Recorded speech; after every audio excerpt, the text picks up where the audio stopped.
Hue Jackson has the most secure job in football. He does. He has the most secure job in football. Here's why. Jimmy Haslam has fired 3 head coaches. He's fired 2 general managers. He's done firing. There's no more bullets left in his gun. He can't fire anybody else. Hue's got the most secure job. He can go 0-16, and he could say, look at the mess I've got to clean up from all these other guys that have been here before. He's got a really young team. It's his team. Now, one thing you know about the NFL, if you want to draft, whatever you want to be, you become. You want to be a fat team, you draft fat guys. You want a skinny team, you draft skinny guys.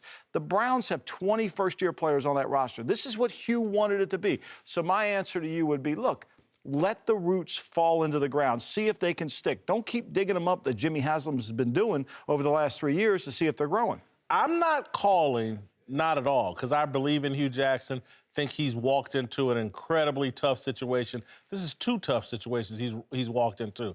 Look, the team is run by baseball people and analytics people. I don't get that. Last night, though, was a moment. I'm all in on Hue Jackson. Right. Last night, though, when they're up at halftime and you start changing quarterbacks, it made no sense. Now, when you get 0-9, you get a little crazy, and you start thinking, what can I do from the sidelines to help us win this game?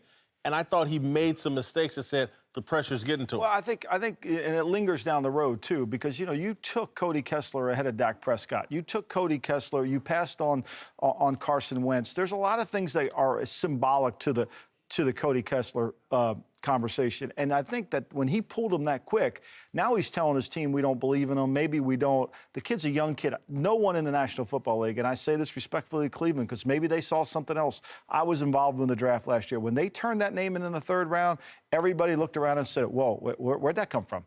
Because Kessler wasn't viewed that way. Now, those analytical people obviously had some conversation about what they're looking at in analytics. And look, don't get me started on analytics because I think they're all on doctoral studies. They're just going through the motions, and eventually somebody's going to pay the price, the coach. But I think here, most importantly here, Jimmy Haslam has no alternative. He's got to sit there and watch 6 more games of this. Again, I'm all in on Hue, but players don't like being 0-9, 0-10.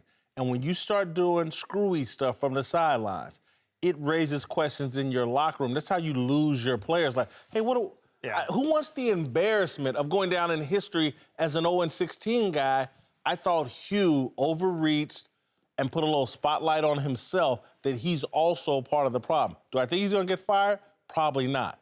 Do I think he took a step towards 0-16? Hell yes. Well, remember this. The general manager said at the beginning of the season, Sashi Brown said, this is no 4-win team. This is a much better team than 4-win. Now, I wonder what analytics he was looking at, okay? It's not a 4-win team. It's right. It's a 0-win team.